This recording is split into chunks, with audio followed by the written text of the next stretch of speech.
Naquela madrugada, a árvore amaldiçoada se mexeu, e José descobriu que 40 anos de medo tinham roubado a maior bênção da sua vida. Imagina só, um camponês que, por 4 décadas inteiras, desde que era criança, tinha caminhado quilômetros debaixo de um sol de rachar para conseguir um simples balde de água. Enquanto isso, a menos de 100 metros de sua humilde casinha de barro, sob a sombra da árvore mais frondosa de toda a sua propriedade, a terra guardava ciosamente o segredo que não só mudaria seu destino, mas o de toda a sua família e sua comunidade. José não era diferente de qualquer outro camponês pobre desses cantos esquecidos do Brasil. Ele se levantava antes do galo cantar com as mãos já calejadas por anos de trabalho, preparava seu café fraco, adoçado com rapadura quando tinha sorte, e saía para enfrentar o dia com aquela dignidade silenciosa que só tem aqueles que aprenderam que a pobreza não é uma corrente, mas sim uma prova de resistência. Sua vida era feita de terra, suor e silêncio.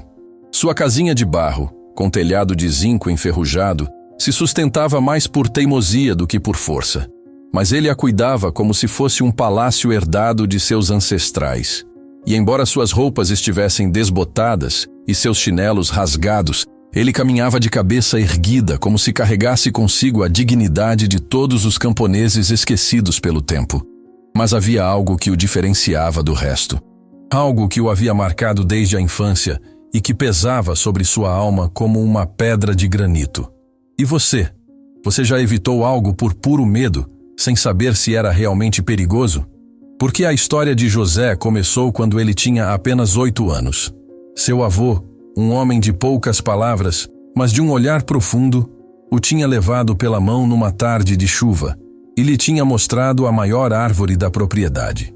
Era uma gameleira centenária, com galhos que se estendiam como braços protetores e um tronco tão largo que 3 homens não conseguiriam abraçá-lo por completo. Essa árvore é amaldiçoada, meu filho. O velho lhe tinha dito com uma voz grave que ainda fazia José tremer 40 anos depois. Meu pai me contou que um bruxo foi enterrado ali há mais de 100 anos, e desde então ninguém que se aproxima para dormir sob sua sombra volta a amanhecer o mesmo. A terra que toca suas raízes está condenada. O menino tinha olhado com terror para os galhos que balançavam sem vento, como se algo invisível os movesse por dentro. Desde aquele dia, José tinha traçado um círculo imaginário ao redor da árvore amaldiçoada. Ele nunca se aproximava a menos de 20 metros. Quando tinha que passar perto, acelerava o passo e murmurava uma oração. E assim tinham-se passado 4 décadas. 40 anos evitando o canto mais fértil de sua própria terra. 40 anos caminhando até o riacho distante, que a cada ano trazia menos água. 40 anos vendo suas plantações secarem enquanto aquela árvore amaldiçoada permanecia verde e frondosa, como se zombasse da sua miséria. Seus vizinhos o olhavam com uma mistura de respeito e pena. Respeito porque José era um homem de palavra, alguém que jamais faltava ao trabalho e que, apesar da pobreza, sempre estava disposto a compartilhar o pouco que tinha. Pena porque todos sabiam da sua teimosia com a árvore. É superstição de velho, diziam alguns. Mas se ele tem medo, problema dele. Mas José não podia evitar. Toda vez que olhava para aquele canto de sua propriedade, sentia um arrepio que lhe percorria a espinha e ouvia a voz de seu avô sussurrando advertências do túmulo. Mas é aqui que tudo fica realmente louco. A vida não era fácil. Os preços do milho caíam a cada ano, os atravessadores se aproveitavam da necessidade dos camponeses e a chuva se tornava cada vez mais caprichosa. Muitas famílias tinham decidido abandonar a terra, vendendo suas propriedades por quase nada para migrar para a cidade. Mas José nunca considerou essa opção.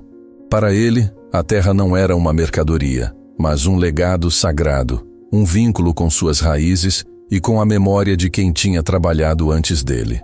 Embora muitas noites ele se deitasse com o estômago vazio e muitas outras se levantasse com dúvidas sobre como sobreviveria ao mês seguinte, jamais pensou em deixar o que considerava sua razão de ser.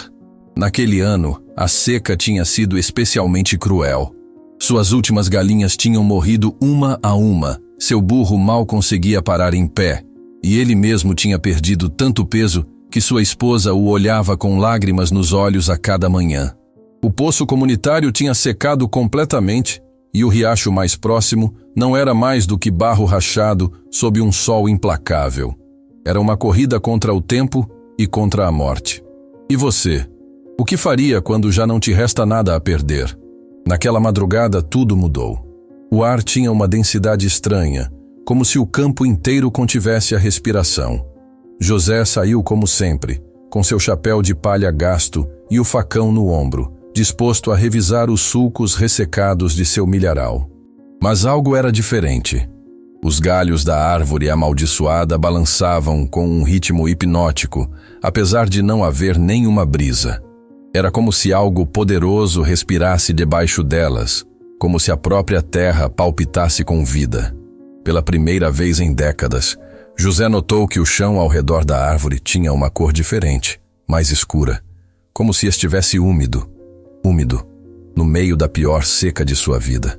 Pela primeira vez em 4 décadas, José sentiu que o medo que o tinha controlado a vida toda começava a se desmoronar. Não por coragem, mas por desespero. Se ele ia morrer de fome, pelo menos morreria conhecendo a verdade do que tanto o tinha aterrorizado. Seu coração batia como um tambor enquanto ele observava a árvore que se mexia sem vento. As palavras de seu avô ressoavam em sua mente como ecos de um pesadelo, mas algo mais forte o empurrava para a frente. Era como se toda a sua vida tivesse sido uma preparação para este momento. O que vem agora vai te deixar de queixo caído. E assim, com as pernas tremendo, mas o olhar firme, José deu o primeiro passo em direção à árvore amaldiçoada. Depois outro, e mais outro. Cada metro que avançava sentia como se caminhasse em direção ao seu próprio destino, como se a árvore o tivesse esperado todo esse tempo. Quando finalmente chegou ao tronco centenário, suas mãos calejadas tocaram a casca áspera. De repente ele sentiu que a terra sob seus pés começava a se mover, como se algo gigantesco respirasse por baixo. Com o coração a ponto de explodir, ele afastou as folhas secas acumuladas na base da árvore e o que viu o deixou completamente sem ar. Sob a árvore amaldiçoada, José não encontrou o que esperava. Não havia água jorrando como ele tinha sonhado em suas noites de desespero. Também não apareceu ouro nem tesouros enterrados como sussurram as lendas de vilarejo. O que ele viu o deixou completamente imóvel, com a respiração ofegante e o coração batendo como um tambor de guerra. Entre as raízes grossas da gameleira, a terra tinha afundado, formando uma espécie de gruta natural, como se a árvore tivesse protegido por décadas o acesso a algo muito maior. O ar que saía dali de baixo não era o ar seco do campo ressecado. Era fresco, úmido, carregado de um aroma que José não sentia há anos. O aroma da vida. Ele se ajoelhou tremendo e afastou mais folhas e terra solta. Sob suas mãos calejadas, apareceram degraus esculpidos na pedra, cobertos de musgo verde que brilhava com a umidade.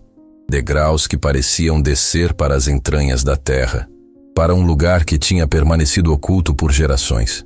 Você consegue imaginar descobrir que o que mais temeu na vida era na verdade o que mais precisava? José ficou imóvel por um bom tempo, lutando contra décadas de terror enraizado.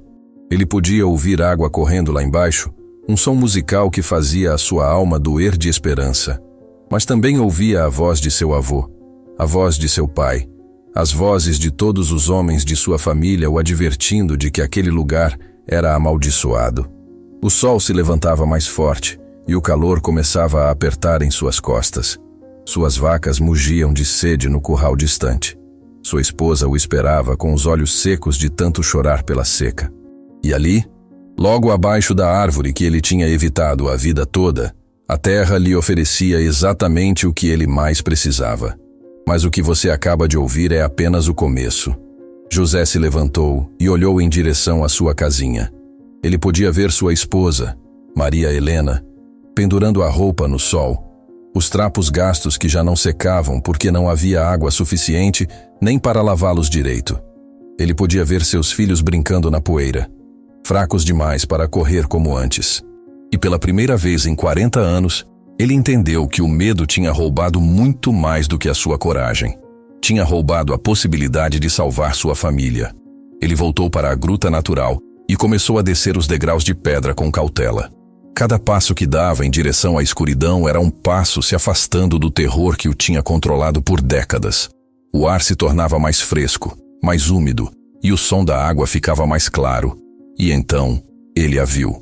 Uma cachoeira subterrânea caía das rochas formando um poço cristalino que refletia a luz tênue que se filtrava pelas fendas do teto. A água era tão clara que ele podia ver o fundo coberto de areia dourada e pequenas pedras polidas pelos anos. José se ajoelhou na beira, pegou a água com as mãos e a provou. Nunca em sua vida tinha saboreado algo tão puro, tão doce, tão cheio de vida. Ele chorou. Chorou como não chorava desde que enterrou seu pai. Chorou por todos os anos perdidos, por todas as noites que tinha se deitado com sede. Chorou pela ironia cruel de ter tido a salvação a poucos metros de sua casa e a ter evitado por puro terror. E você sabe o que mais dói em histórias como esta? Enquanto José enchia seus primeiros cântaros com água cristalina, ele entendeu que não era o único camponês que tinha sofrido a seca em silêncio. A vila inteira tinha visto suas plantações morrerem, tinha visto seus animais emagrecerem, tinha visto as famílias mais jovens partirem em busca de um futuro menos seco. E ele, José, tinha tido a solução debaixo de seus pés por décadas. Mas é aqui que a história se torna realmente complicada. José subiu correndo em direção à sua casa com os cântaros cheios, gritando o nome de sua esposa. Maria Helena! Maria Helena! Eu encontrei água! Sua voz embargada pela emoção atravessou o ar seco como um grito de vitória. Sua esposa saiu secando as mãos no avental, com aquele olhar de mulher que aprendeu a não se iludir muito para não sofrer mais. Quando ela viu os cântaros transbordando de água cristalina, levou as mãos ao peito e seus olhos se encheram de lágrimas. Onde, José? Onde você encontrou isso? José hesitou. Como explicar a ela que a água tinha estado debaixo da árvore amaldiçoada todo esse tempo? Como confessar que sua teimosia tinha condenado a família a anos de sofrimento desnecessário? Debaixo da gameleira grande, ele murmurou finalmente, baixando o olhar. Todo esse tempo esteve lá. Maria Helena o olhou com uma mistura de alegria e reprovação que só as esposas sabem dominar. A árvore que você nunca quis que as crianças tocassem? Aquela árvore? José assentiu envergonhado, mas ela não o repreendeu.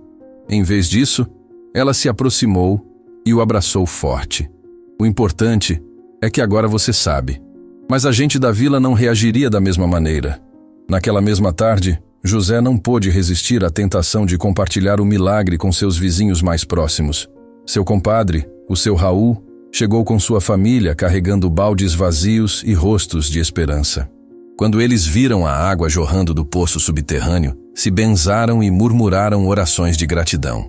José, irmão, isso é um milagre, disse o seu Raul, enquanto enchia seus baldes.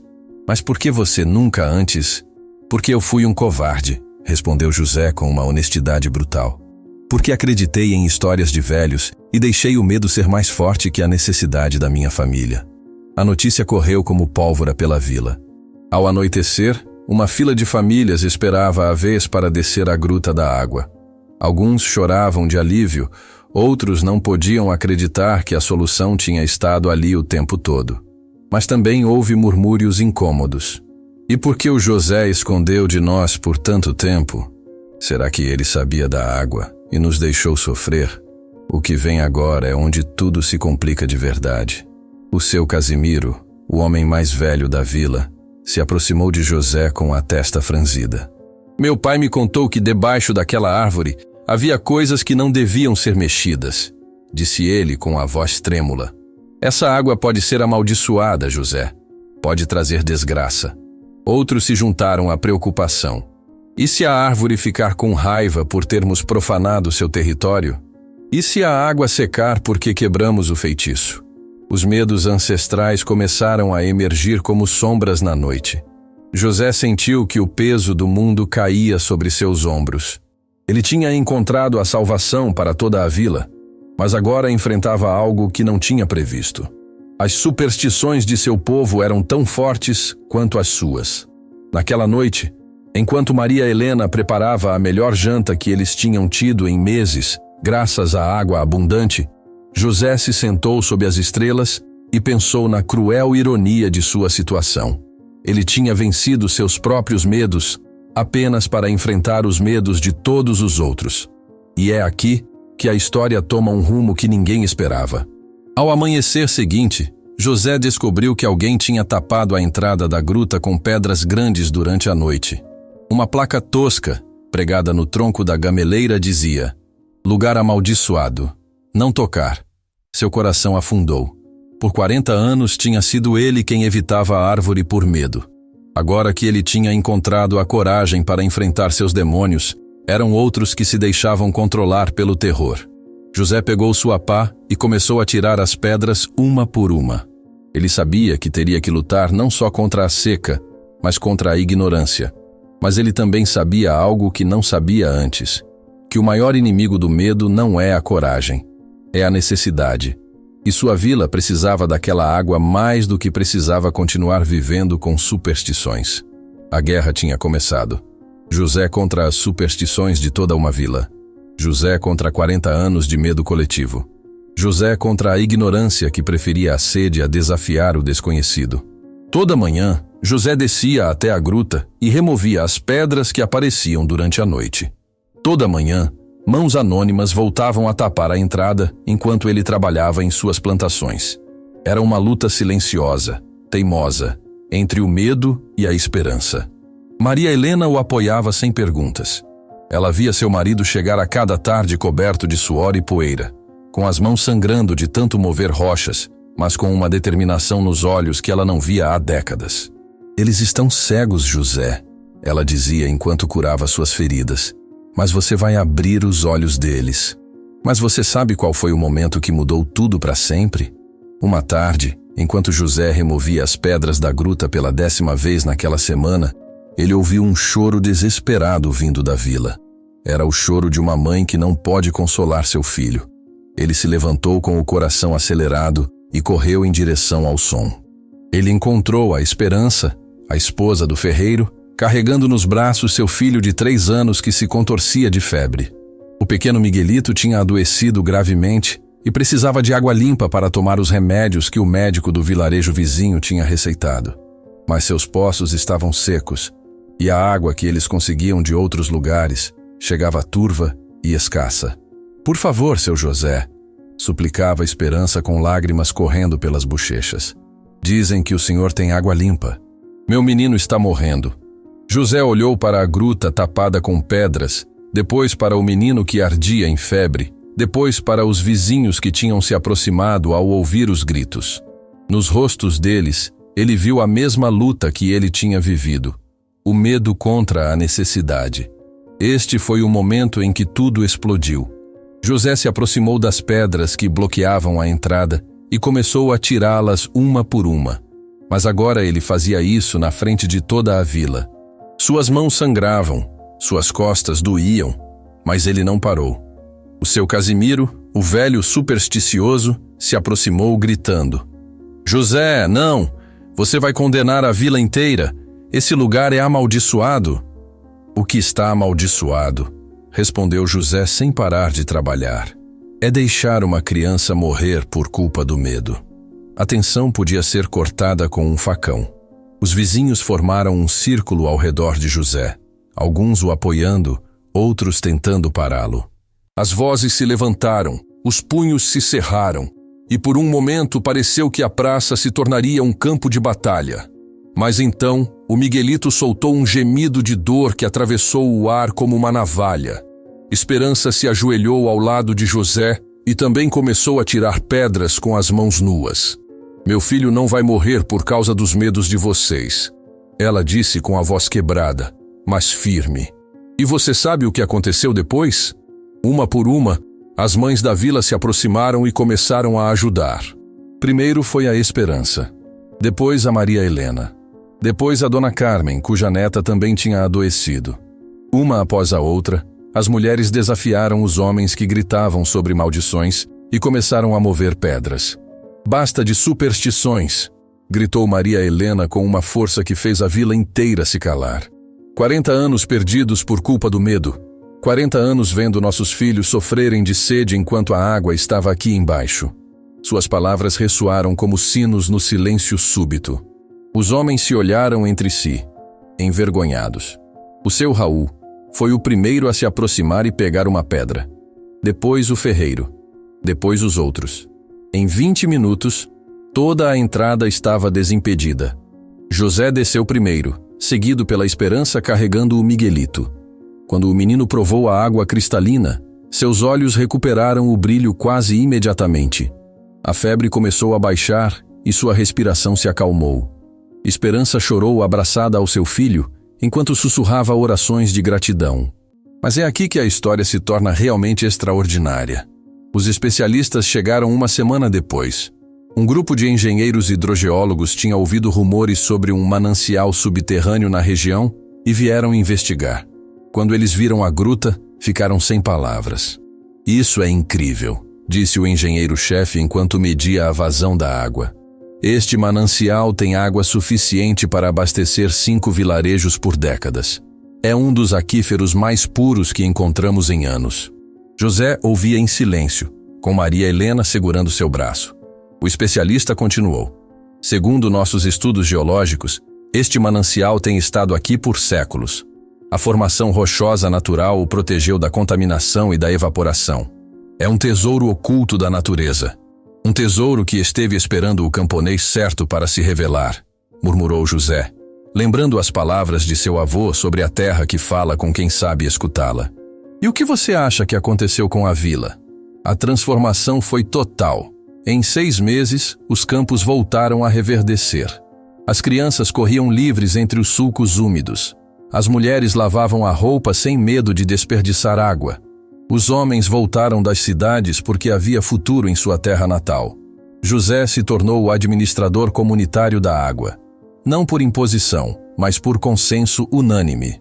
A vila entendeu que tinha sido ele quem teve a coragem de enfrentar não só seus próprios medos, mas também os de todos os outros. Eles construíram um sistema de canais que levava água para cada propriedade.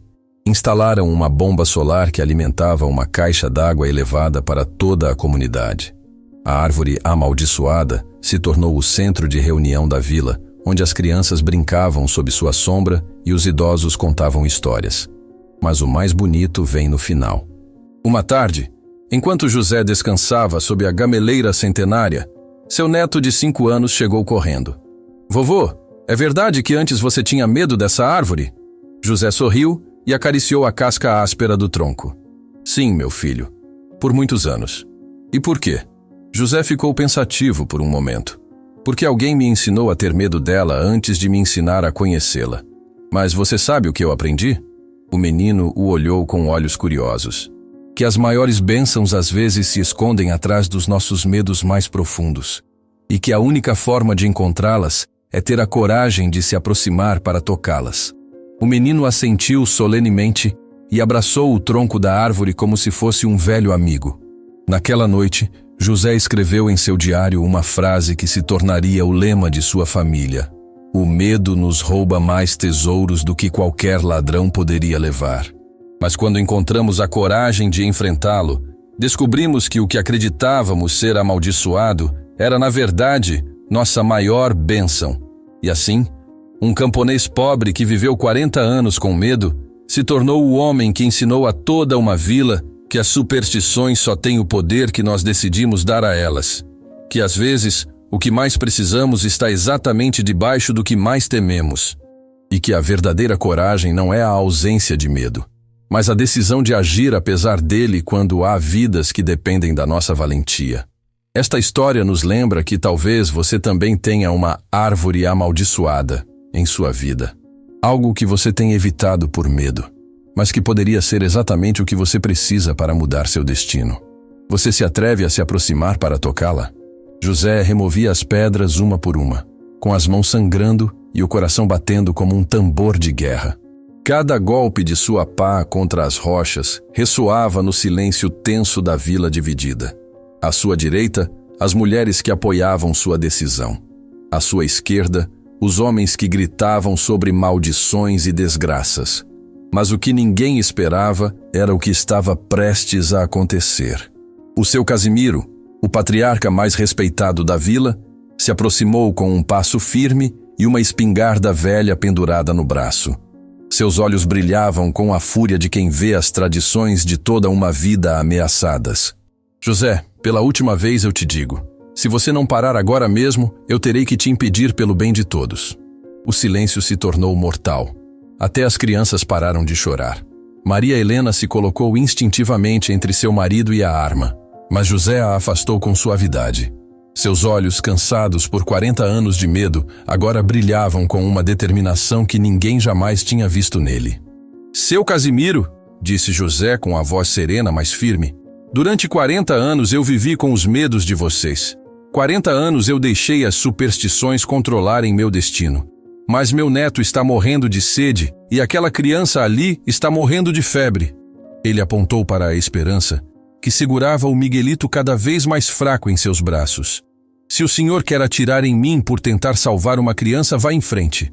Mas eu não vou carregar mais uma morte na minha consciência. E então, algo aconteceu que ninguém na vila esqueceria jamais. O seu Casimiro levantou lentamente a espingarda, apontando diretamente para o peito de José. O cano da arma brilhava sob o sol da tarde, e o som do martelo, ao ser engatilhado, cortou o ar como uma navalha. Várias mulheres gritaram. Os homens ficaram tensos. O tempo parou. José não se mexeu, não fechou os olhos, não suplicou. Ele simplesmente sustentou o olhar do idoso e disse com uma calma que gelava o sangue: se for atirar, faça isso agora, porque quando terminar, eu vou continuar cavando. O seu Casimiro começou a tremer. Seus dedos se crisparam sobre o gatilho. Toda uma vida de crenças, toda uma tradição de medos ancestrais se concentravam naquele momento. Sua respiração ficou ofegante. O suor escorreu pela sua testa enrugada. Você sabe o que aconteceu naquele instante que mudou tudo para sempre? O Miguelito soltou um gemido de dor tão dilacerante que atravessou a alma de cada pessoa presente. O som desesperado de uma criança morrendo de sede nos braços de sua mãe. O seu Casimiro virou a cabeça para o pequeno e em seus olhos se refletiu algo que ele não sentia há décadas: dúvida. Esperança se aproximou do idoso com seu filho moribundo nos braços. Seu Casimiro, ela sussurrou com a voz quebrada. O senhor tem bisnetos. O senhor deixaria o seu morrer por causa de uma história de fantasma? A arma começou a tremer nas mãos do velho. Maria Helena aproveitou aquele momento de hesitação e se postou na frente de seu marido com os braços abertos. Se o senhor quiser matá-lo, terá que me matar primeiro, ela declarou com uma voz que ressoou como um sino em toda a praça. Porque eu também estou cansada de viver com medo. Uma por uma, as mulheres da vila se colocaram ao lado de Maria Helena. Elas formaram uma barreira humana entre as armas e José, que continuava cavando sem parar. Suas pás batiam na terra com um ritmo hipnótico, como o batimento de um coração que se recusa a desistir. Este foi o momento em que tudo explodiu de verdade. O seu Raul, o compadre de José, soltou seu facão no chão com um barulho seco. Chega! Ele murmurou no início, depois gritou. Chega! Sua voz atravessou o ar carregado de tensão. 40 anos perdidos por culpa de histórias de velhas. 40 anos vendo nossos filhos sofrerem enquanto a solução estava aqui. Ele se aproximou do seu Casimiro e, com suavidade, mas firmeza, tirou a espingarda das mãos dele. Seu Casimiro, o senhor me ensinou a trabalhar a terra quando eu era criança. O senhor me ensinou que a terra nunca mente. Se a terra tem água aqui embaixo, é porque Deus a colocou para nós. O idoso desabou sobre uma pedra, com as mãos trêmulas cobrindo seu rosto enrugado. Pela primeira vez em sua vida, as certezas que tinham guiado toda a sua existência balançavam como castelos de areia. E você sabe o que foi que terminou de mudar seu coração? Um som diferente começou a emergir da gruta. Já não era o golpe seco da pá contra as pedras. Era o som musical da água correndo livre, o murmúrio cristalino de um riacho que tinha permanecido prisioneiro por décadas e finalmente via a luz. José emergiu da gruta com os braços erguidos e os olhos brilhando de lágrimas. Em suas mãos, ele trazia um cântaro transbordando de água tão clara que parecia cristal líquido. "Está aqui!" ele gritou com a voz rouca pela emoção. "A água está aqui! Há o suficiente para a vila inteira!" O silêncio que se seguiu foi diferente. Já não era o silêncio tenso da confrontação. Era o silêncio sagrado do milagre. O seu Casimiro se levantou lentamente, como um homem que desperta de um pesadelo de 40 anos. Ele se aproximou de José com passos vacilantes e estendeu suas mãos enrugadas em direção ao cântaro. Quando a água fresca tocou seus lábios ressecados, ele desatou a chorar como uma criança. "Me perdoe, José", soluçou o idoso abraçando o camponês que ele tinha estado a ponto de matar. "Me perdoe por quase roubar de você a maior bênção da sua vida. Mas é aqui que a história atinge seu ponto mais alto. Esperança foi a primeira a descer na gruta com o Miguelito nos braços. Quando o menino bebeu a água cristalina, sua respiração se acalmou imediatamente. A cor voltou para suas bochechas pálidas. Seus olhos recuperaram o brilho. Em menos de 1 hora, ele estava correndo e brincando como se nunca tivesse estado doente. A vila inteira desceu então para a gruta sagrada. Homens duros choravam ao ver o manancial subterrâneo. Mulheres cantavam louvores ao céu. As crianças chapinhavam na água como se fosse a primeira chuva depois de anos de seca. José ficou em cima, sentado sob a sombra da árvore centenária que já não era amaldiçoada. Maria Helena se sentou ao seu lado e segurou sua mão ensanguentada entre as suas. "Como você se sente?" ela perguntou com ternura. José olhou para a gruta onde seu povo celebrava a vida recuperada. Ele olhou para os campos que em breve voltariam a reverdecer. Ele olhou para o futuro que acabava de nascer das cinzas do medo. "Eu me sinto livre", ele respondeu finalmente. "Pela primeira vez em 40 anos, eu me sinto completamente livre." E naquela noite, sob um céu estrelado, a vila inteira dormiu tranquila, sabendo que a água nunca mais lhes faltaria. Mas a verdadeira transformação apenas começava. 5 anos se passaram como um suspiro abençoado. A vila que antes se chamava o Rincão Esquecido, agora aparecia nos mapas como Água Bendita, e turistas de toda a região chegavam para conhecer a história do camponês que venceu a árvore amaldiçoada. José acordava a cada manhã e caminhava até a gameleira centenária, mas já não com medo, e sim com gratidão.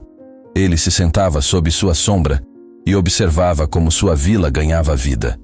Os campos ondulavam verdes sob o vento. As mulheres enchiam seus cântaros cantando. As crianças corriam livres entre riachos cristalinos que antes só existiam em seus sonhos. Você sabe qual foi a transformação mais profunda de todas? Não foi só que eles encontraram água, foi que eles encontraram algo muito mais valioso: a confiança em si mesmos. A dona Carmen, que antes temia sair depois do entardecer por causa dos espíritos malignos, agora organizava saraus noturnos sob a lua. O seu Raul tinha aberto um próspero negócio de verduras. Os jovens que tinham partido retornaram trazendo novas ideias e energia fresca. Mas a lição mais poderosa veio de onde menos se esperava. Um dia chegou na vila um jornalista da capital. Ele tinha ouvido a história do milagre da água e queria escrever uma matéria. Quando ele entrevistou José, ele lhe fez uma pergunta que mudaria para sempre a perspectiva da história. "Seu José, o senhor acredita que a água sempre esteve lá, esperando pelo Senhor?" José ficou pensativo por um bom tempo, olhando para a árvore que tinha sido seu maior terror e agora era sua maior bênção.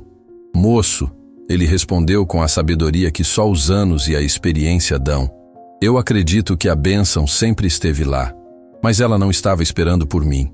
Ela estava esperando que eu estivesse pronto para recebê-la." Essas palavras foram publicadas e se tornaram virais nas redes sociais. Milhares de pessoas começaram a comentar suas próprias histórias de árvores amaldiçoadas que tinham evitado por anos. A história de José se tornou um movimento. E você sabe o que aconteceu depois? Psicólogos começaram a estudar o efeito José, o fenômeno de como as maiores bênçãos costumam estar escondidas atrás dos nossos medos mais profundos. As pessoas começaram a usar a frase enfrentar sua árvore amaldiçoada para se referir ao ato de confrontar aquilo que você mais teme, mas que mais precisa fazer. Mas para José, nada dessa fama importava tanto quanto o que ele via a cada dia em sua vila.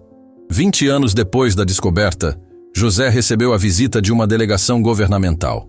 Eles lhe ofereciam converter sua história em patrimônio cultural nacional, construir um museu, criar uma rota turística. Eles lhe garantiam riqueza e reconhecimento internacional. José os ouviu com paciência e depois os levou até a árvore. Ele se sentou sob sua sombra e lhes disse: "Vocês sabem o que é que realmente me enche de orgulho nesta história?" Os funcionários esperavam que ele falasse da água, do desenvolvimento econômico, do impacto social. "O que me enche de orgulho", continuou José, "é que eu ensinei ao meu povo que o único limite real que temos são os limites que nós mesmos nos impomos." Ele apontou para os campos verdes, para as casas prósperas, para as crianças que brincavam sem medo. "Tudo isso não começou quando eu encontrei a água. Começou quando eu decidi que minha necessidade era maior que meu medo. Quando eu decidi que já não ia permitir que uma superstição controlasse meu destino." Sua resposta final os deixou sem palavras. "Vocês podem construir todos os museus que quiserem", disse José com um sorriso tranquilo. "Podem escrever todos os livros que lhes agradar. Mas a verdadeira lição desta história não está nas pedras nem nos documentos." Ele caminhou em direção ao manancial, onde várias crianças da vila brincavam na água cristalina. A verdadeira lição está em cada pessoa que decide parar de fugir do que mais teme e se atreve a se aproximar para tocá-lo. Está em cada coração que escolhe a esperança acima do medo. E assim chegamos ao final desta história extraordinária. José morreu aos 85 anos, sentado sob sua amada árvore, vendo como seus bisnetos brincavam na água que ele tinha libertado décadas atrás. Em sua lápide, eles gravaram uma frase simples, mas poderosa: "Aqui jaz o homem que perdeu o medo do medo." Mas esta história não termina aqui. Ela é sobre você. Porque neste momento, enquanto você ouve estas palavras, há algo em sua vida que você também evita. Algo que você catalogou como impossível, perigoso ou amaldiçoado, apenas porque alguém te ensinou a temê-lo antes de conhecê-lo. Talvez seja aquela conversa difícil que você tem adiado por anos. Talvez seja aquele sonho que você enterrou porque não é realista. Talvez seja aquela oportunidade que você não aproveita porque o que os outros vão dizer. Qual é a sua árvore amaldiçoada? Ela está ali, te esperando. Esteve lá por anos, talvez décadas. E sob suas raízes, sob todos esses medos que você construiu ao redor dela, ela está esperando exatamente o que você mais precisa para transformar sua vida. A história de José nos grita uma verdade incômoda. As maiores bênçãos da vida estão escondidas exatamente atrás dos nossos medos mais profundos. A pergunta não é se você tem medo. A pergunta é se sua necessidade de mudança é maior que seu medo da mudança.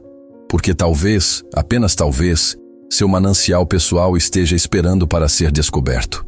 Hoje será o dia em que você finalmente se aproximará para tocá-lo. Se esta história tocou algo profundo em seu coração, não vá embora sem dar o seu like neste vídeo.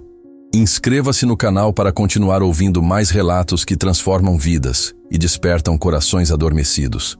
Compartilhe esta história com alguém que também precisa encontrar a coragem para enfrentar sua própria árvore amaldiçoada. Comente abaixo qual é esse medo que você tem evitado e que talvez esteja escondendo sua maior bênção. Porque a diferença entre uma vida de sobrevivência e uma vida de abundância pode ser um único passo. O passo que você decide dar em direção àquilo que você mais temeu tocar. Ative o sininho de notificações para não perder nenhuma história que pode mudar sua perspectiva de vida. E lembre-se, sua história de transformação pode inspirar outro coração perdido a encontrar seu próprio manancial de bênçãos. Você se atreve? O primeiro passo começa agora, com um like e uma inscrição. Até o próximo relato.